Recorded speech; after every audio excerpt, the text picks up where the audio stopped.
Welcome to Sports Medicine Weekly on 670 The Score, your on-air resource for fitness, nutrition, and injury prevention and treatments for today's weekend warrior and professional athletes, with renowned specialist of elbows, knees, and shoulders, Dr. Brian Cole, along with other health and fitness leaders, and your host, Steve Kashul. Sports Medicine Weekly, heard every Saturday morning at 8 a.m. right here on 670 The Score. Here we go, a brand new edition of Sports Medicine Weekly on this Saturday morning on The Score. Thanks so much for being with us, everybody.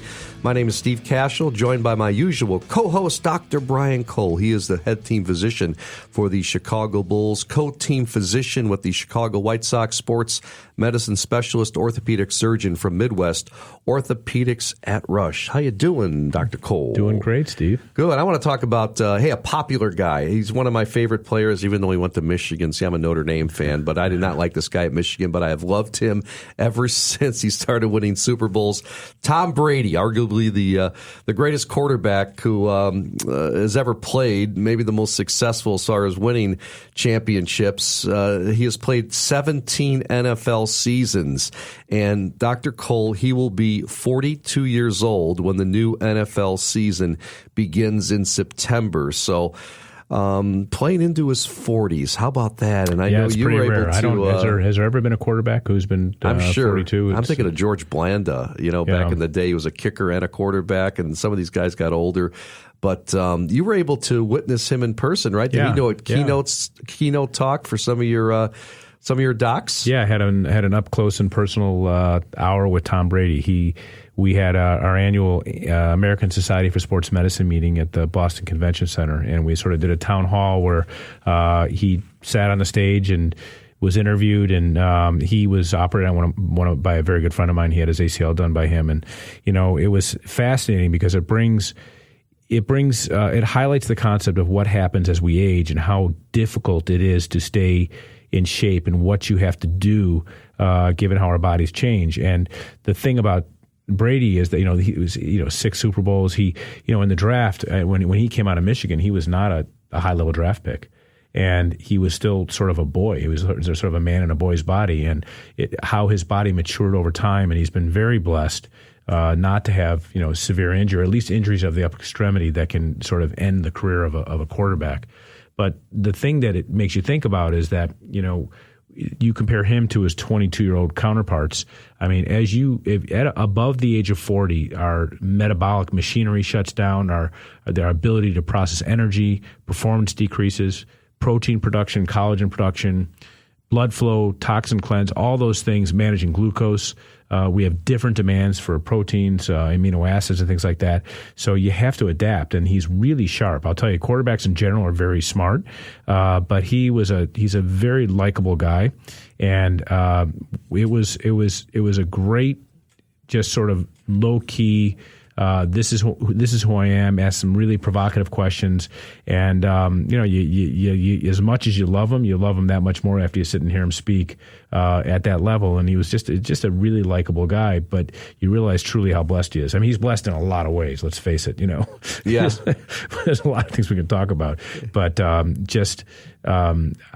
learned a lot just listening, and it made me really think about this concept of the aging athlete, because you just don't see a lot of people over 40 because our bodies just don't tolerate it.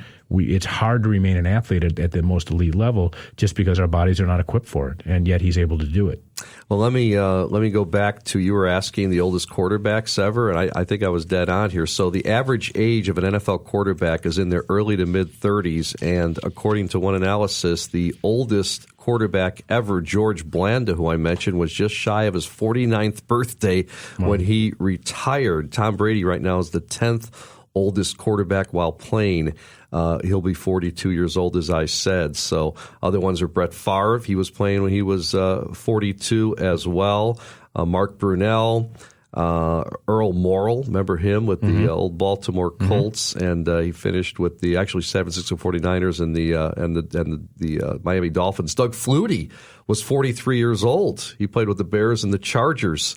So Vinny Testaverde, 44 years old, playing for the Bucks and Panthers. Truly, there's no one who's won 6 Super Bowls and going to be 42 years old. That's a record. Yeah, other guys, Warren Moon, Steve DeBerg, And John Nesser, back in 1931, 45 years old, playing for the Columbus Panhandles. And then, as I mentioned, George Blanda, who played for the Bears and the Raiders, 48 years old. That's amazing. That's amazing. Crazy. But what did you learn about the aging athlete and these quarterbacks? Well, I think just any aging athlete in general. I mean, I think the big issue, and it's like anything, as we age, the one thing that will cause a precipitous decline is getting injured. Yeah. Period. I mean, so, look, you take it to the extremes of life. If you're unfortunate to have a hip fracture, a woman who has a hip fracture after the age of 75, the mortality rate is probably, could be excess of 50%. So just dial that back now. Having musculoskeletal injuries as an adult in a sport, that's the one thing. If you get removed from your sport because you get injured, statistically, that's the worst thing that can happen. So remaining injury-free, and Tom Brady's a great example. Yes, he's had injuries, but they haven't been the kind of injuries that don't allow a player to come back. Do you follow me? Yep. So that's I think the crux of it is you just can't get injured. And, it's a lot easier said than done, but it has to do with, good nutrition, good, really religious exercise. I mean, this is their craft, and that's what they spend, pretty much 24/7 dealing with and that's out of season as well. So it was interesting to hear his training routine and, what he does and how he's committed to nutrition and so forth. And I think that's really what it's all about. Just don't get injured and you'll stay in the game.